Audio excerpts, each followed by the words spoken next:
Hello दोस्तों, आपका मेरे यूट्यूब चैनल पे स्वागत है। तो आज हम करने वाले हैं एसएससी सीजीएल 2024 की शिफ्ट नंबर 3 की मैथ वाले सेक्शन की पीवाईक्यूज को। चलो शुरू करते हैं अपने क्वेश्चन नंबर 1 से। क्वेश्चन नंबर 1 क्या कहता है कि एक स्टॉक पोर्टफोलियो में 4 स्टॉक शामिल हैं, जिसमें ए 20% को रिप्रेजेंट करता है और इसका रिटर्न 6% दे रखा है। बी जो पोर्टफोलियो वो 30% को और इसका रिटर्न 8% दे रखा है, और सी जो है उसको 20% को रिप्रेजेंट करता है और इसका रिटर्न 4% है। स्टॉक डी रिमेनिंग 30 को रिप्रेजेंट करता है और इसका नेगेटिव रिटर्न है। तो उसने पूछा हमसे इसका एवरेज रिटर्न क्या होगा। तो यहाँ पे देखेंगे कि ए कितना करता है हमारा 20% को, और इसका कितना रिटर्न है 6%। तो इसका 6% निकालेंगे तो कितना जाएगा 1.2। बी कितने को रिप्रेजेंट करता है हमारा 30% को, इसका रिटर्न कितना है 8। इसका निकालेंगे 8% इसका तो कितना जाएगा 2.4। ये कितने को रिप्रेजेंट करता है हमारा 20 को, इसका कितने परसेंट दे रखा है इसमें रिटर्न 4%। इसको निकालेंगे कितना आ जाएगा 0.8। और डी कितने को करता है रिमेनिंग 30 को, और इसका नेगेटिव में दे रखा है 5%। इसका निकालेंगे तो कितना आ जाएगा 1.5 माइनस में। ऐड करेंगे सबको 12 24 36 और 8 4.4, उसमें से 1.5 माइनस में आएगा क्योंकि उसने बोला था ये डी नेगेटिव में रिप्रेजेंट करता है। तो कितना आ जाएगा 2.9। Option number a is the correct answer. आगे चलेंगे क्वेश्चन नंबर 2 पे। क्वेश्चन नंबर 2 क्या कहता है, एक क्लियरेंस सेल में एक साड़ी जिसका अंकित मूल्य इतना दे रखा है 9441 में बेची गई है। तो साड़ी का छूट प्रतिशत क्या है। जैसा कि आप अगर देख पाएँ तो ये इसमें इसका कितना परसेंट है। मैंने अगर इसका 10% लिया होता तो पीछे मेरे 9 आता, तो 0 में से 9 जाएगा तो तभी यहाँ पर 1 बनेगा, यानी कि option number 1 is the correct answer. अगर हम बाय फॉर्मूले जाएँगे तो क्या करेंगे सीधे कि 10 इसमें से 9441 माइनस करेंगे कितना बचेगा हमारा 9401, यानी कि इतने को उसको क्या मिली है डिस्काउंट मिला है इतने का उसको। कितने पर मिला है उसको मिला है 10,490 पर। ये कितना इसका कितना परसेंट है उसने ये निकलवाया। तो ये किसका कितना परसेंट है इसका, इससे कट जाएगा सीधा 10% है इसका सीधा सीधा। ऐसे भी कर सकते हैं। अगले क्वेश्चन पे चलते हैं। क्वेश्चन नंबर 3 क्या कहता है हमारा कि एक ओवरहेड टैंक को 12 घंटे में भर सकता है, लेकिन नीचे एक रिसाव के कारण 18 घंटे में भर सकता है। 18 घंटे में भरता है, टैंक में भरा हुआ है, तो रिसाव इसे कितने समय में खाली करेगा। यानी कि अगर मान के चलते हैं अगर ये हमारा 12 घंटे में भरता है और कोई रिसाव है, लीकेज हो रहा है उसमें, मान के चलते हैं बी, दोनों मिलके कितने घंटे में भरते हैं 18 घंटे में। तो इनका एलसीएम लेंगे कितना आएगा 12 3 36 3.5। ठीक है, यानी कि अगर ए 3 काम कर रहा है तो मैं कहूँगा कि बी कितना काम कर रहा होगा -1, तभी तो दोनों मिलके 2 कर पा रहे हैं। यानी कि अगर 3 काम कर रहा है ए, तो बी 1 काम बिगाड़ता है, तभी तो दोनों मिलके 2 कर पाते हैं। तो यानी उसने पूछा कि अकेला बी करेगा तो कितने घंटे में खाली करेगा, यानी कि ए की एफिशिएंसी 36, उसको टोटल काम करना है, तो कितने घंटे में करेगा वो 36 आवर्स में। Option number 4। आगे चलेंगे। क्वेश्चन नंबर 4 क्या कहता है हमारा, 2 त्रिभुज दे रखे हैं और ईएफजी और एचआईजे सर्वांग समय, यदि ईएफजी का क्षेत्रफल 136 है तो एचआईजे का क्षेत्रफल क्या होगा। तो देखो इसमें तो सीधा हमें पता है कि जितना ये दे रखा है उतना ये होगा, ऑप्शन नंबर 1। आगे चलेंगे। क्वेश्चन नंबर 5 क्या कहता है कि 2 इक्वेशन दे रखी है हमारी और समान दोनों इक्वेशन आपस में क्या है पैरेलल हैं। तो उसने पूछा के स्क्वायर प्लस 6 का मान बताओ। तो हमें पता है पैरेलल होने की कंडीशन क्या है, a1/a2 is equals to b1/b2 not equal to c1/c2। a1 कितना है हमारा 4, a2 कितना है k-2, b1 हमारा कितना है k-2 और b2 कितना हमारा 9। क्रॉस मल्टीप्लाई करेंगे ये हो जाएगा 36, ये हो जाएगा k-2 का होल स्क्वायर। यहाँ से स्क्वायर हटाएंगे रूट चढ़ाएंगे उस पर, तो k-2 बराबर 6, के को 2 को उधर ले जाएंगे तो k बराबर 8। पूछा उसने क्या हमसे के स्क्वायर प्लस 6, तो के स्क्वायर प्लस 6 की वैल्यू क्या हो जाएगी 8 का स्क्वायर प्लस 6, 8 का स्क्वायर 64 प्लस 6, दोनों को ऐड करेंगे 70। Option number 2 is the correct answer. आगे चलेंगे। क्वेश्चन नंबर 6 क्या कहता है कि रमेश के पास 8,000 रुपये हैं, उसे 7,000 रुपये एक बैंक में 5% की रेट पर और 6,000 रुपये दूसरे बैंक में 6% की रेट पर साधारण ब्याज पर जमा किए।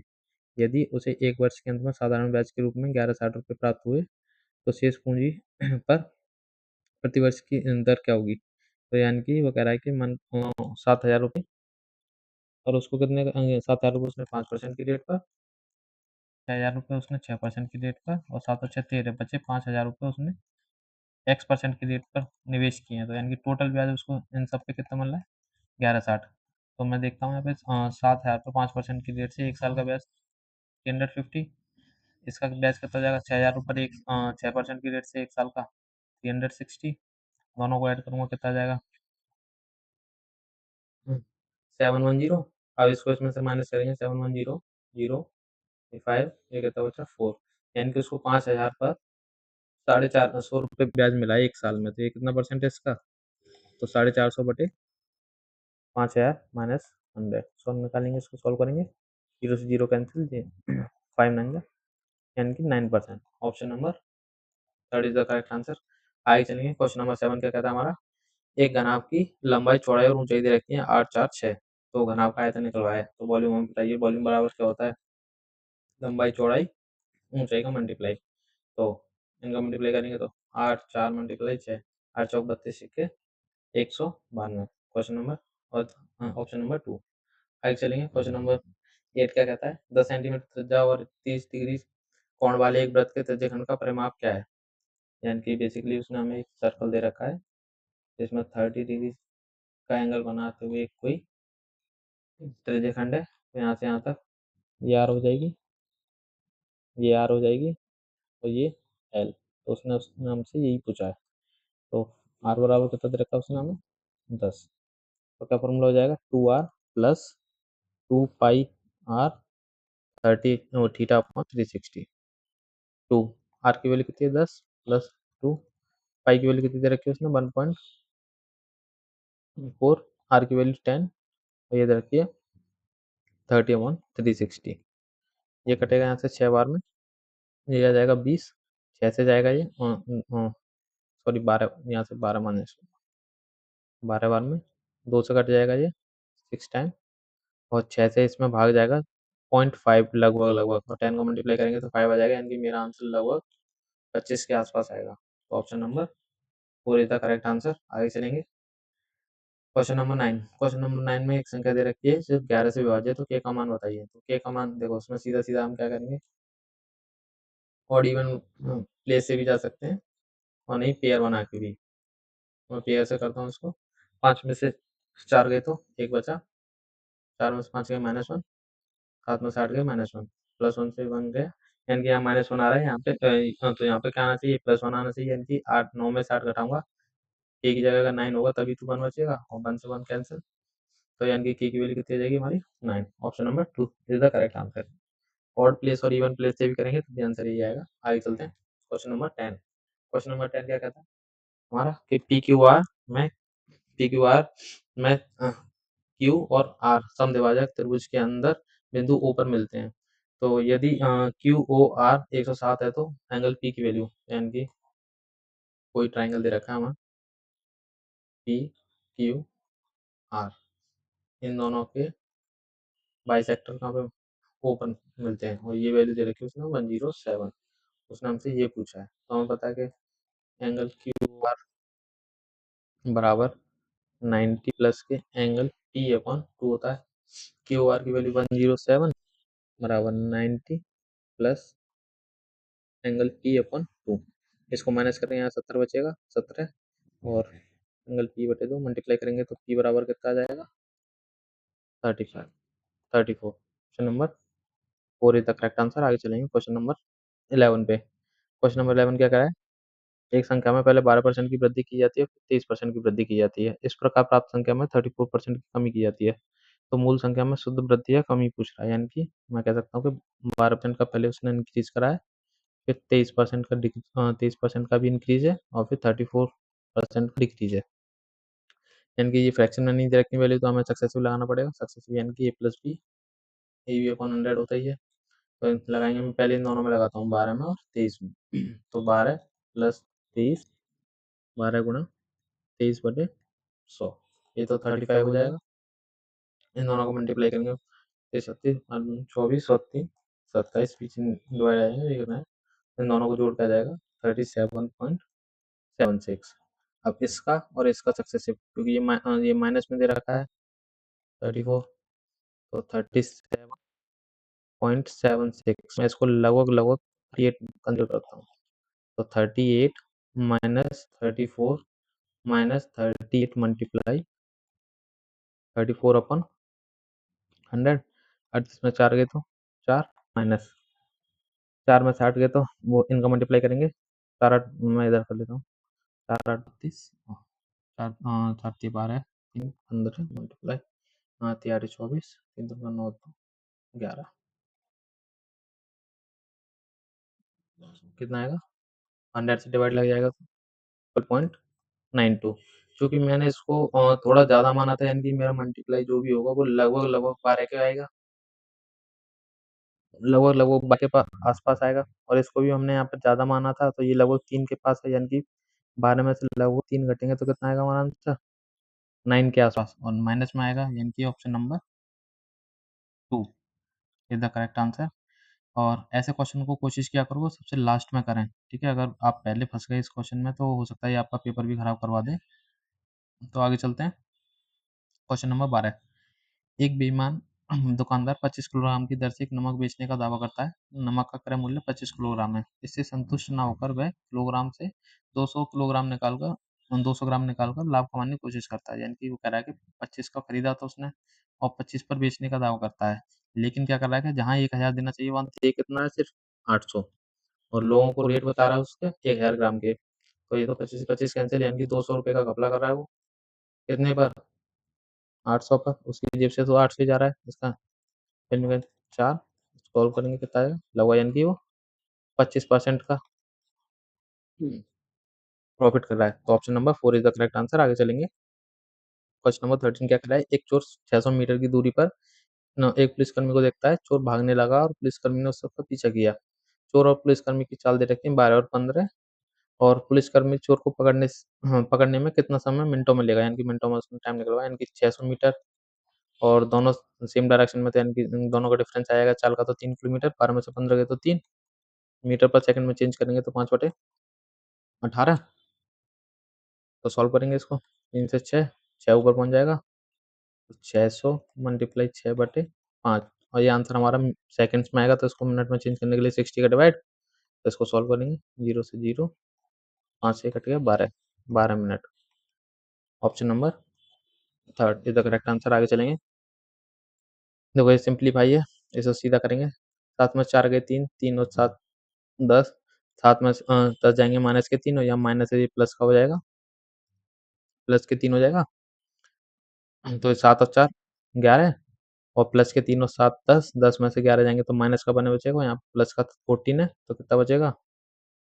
13, 13 में 13, option number 0, option number 3 answer हमारा क्या आएगा? 0 आएगा। नहीं, आप ऐसे भी सॉल्व कर सकते हैं, यहाँ पे दोनों को जोड़ेंगे तो कितना आएगा?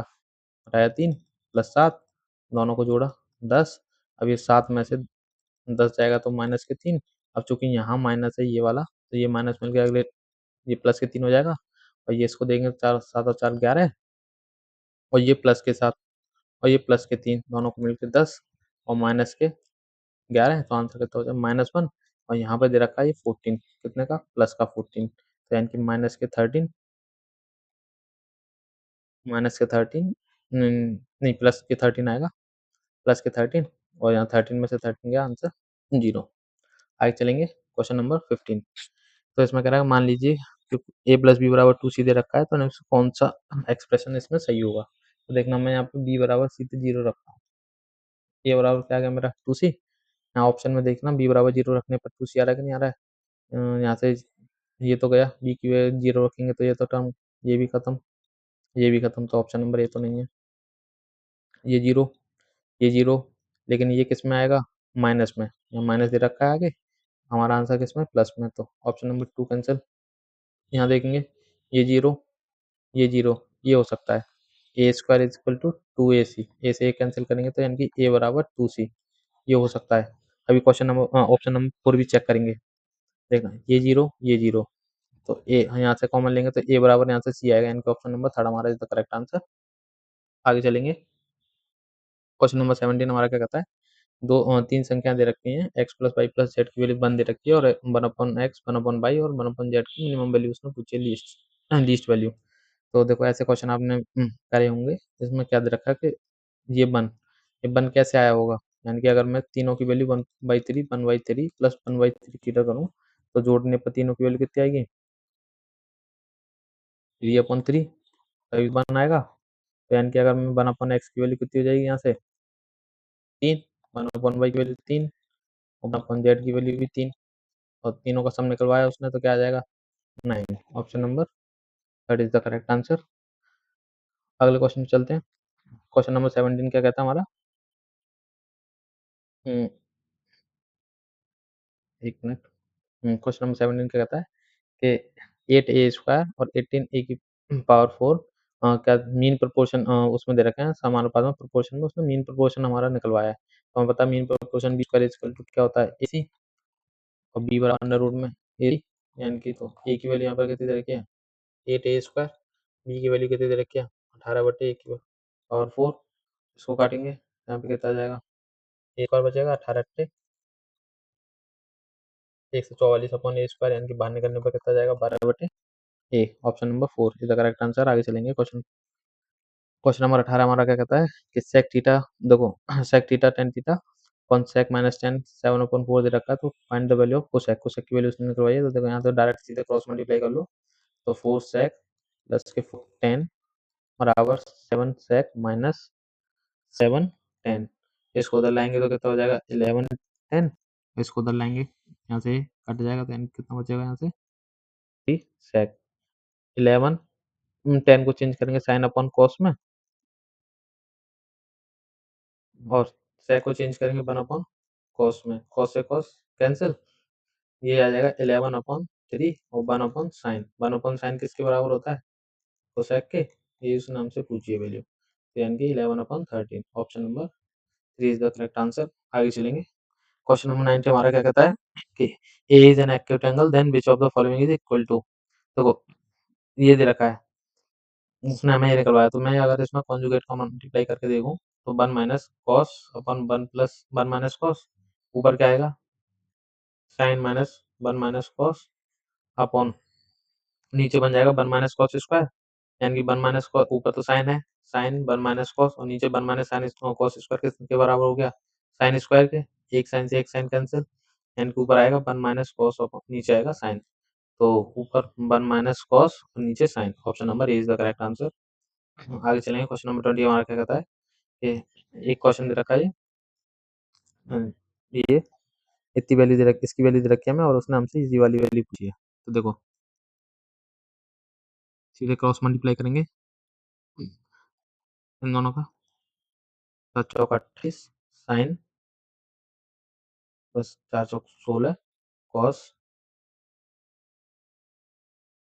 45 साइन माइनस 5 दूनी 10 कॉस इसको दलाएंगे तो ये हो जाएगा 26 कॉस और इसको दलाएंगे तो ये कितना हो जाएगा 45 में से 28 के तो 17 साइन यानी कि कॉस को दले जाएंगे तो 26/17 बराबर साइन बटे कॉस टेन थीटा 10 यानी कि 10 की वैल्यू हमें इतनी पता चल गई। यहाँ पे 10² निकालेंगे अगर इसका स्क्वायर रूट करें 10² तो कितना आ जाएगा 26 का स्क्वायर 676 17 का 289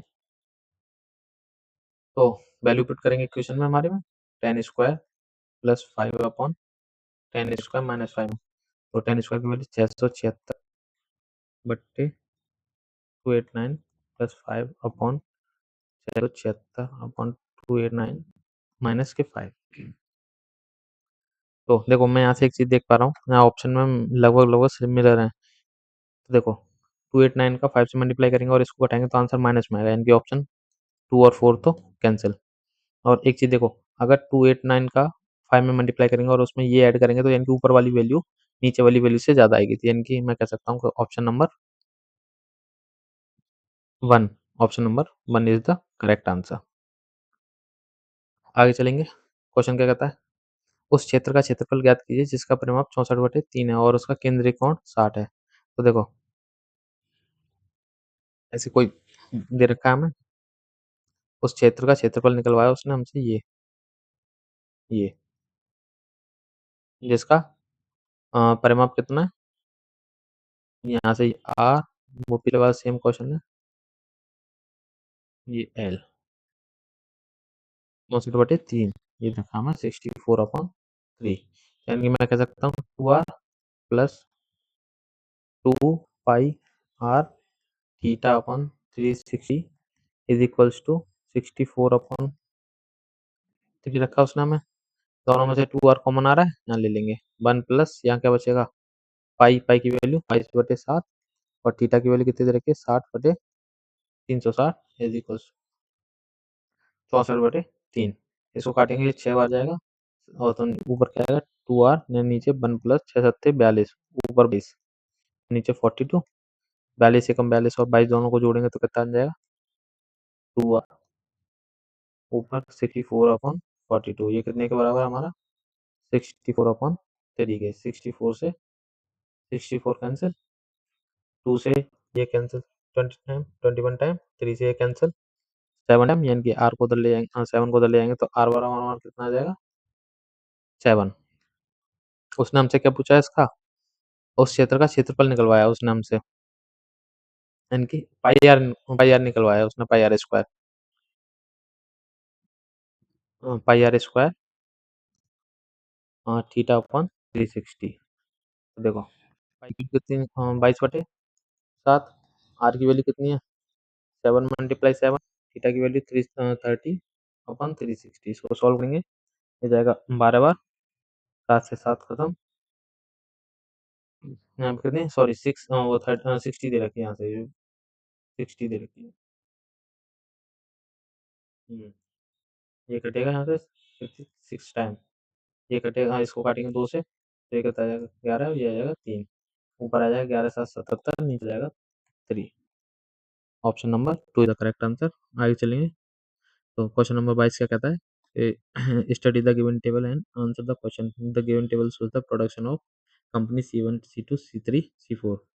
तो विच of the company had the maximum average production of T shirt during the 4 years, यानी कुल मिला के पूछा किसका एवरेज सबसे ज़्यादा था चारों साल में। तो यहाँ से एक चीज़ देख रहा हूँ मैं, 2 सब में आ रहा है तो मैं 2 को ऐड नहीं करूँगा, मैं सिर्फ इन वैल्यूज़ को ऐड करूँगा। तो 4 4 4 4 8 8 3 11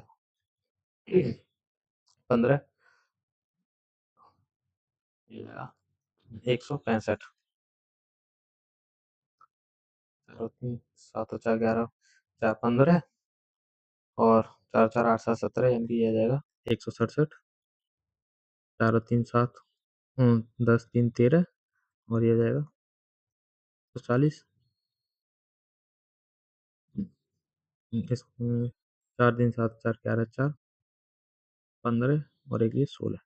तो किसका सबसे ज़्यादा है यहाँ पे C2, तो option number that is the correct answer. आगे चलेंगे क्वेश्चन नंबर 23 क्या करा है कि if the total number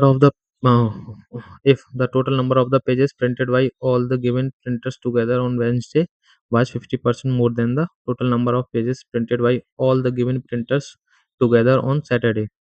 तो कह रहा है what was the total number of the pages is printed by all the given printers together on Wednesday, यानी कि उसने कहा है कि सैटरडे को जितने चारों प्रिंटर प्रिंट करते हैं उससे 50% मोर देन वेंसडे को होते हैं। तो वेंसडे में कितने करेंगे ये निकलवाया उसने हमसे, तो सबको ऐड करेंगे तो 8 और 11 19 से 25 7 32 5 और 2 7 और 5 12 और 8 20 ना, तो फिर 4 7 8 15 24 ऐड कर लेंगे,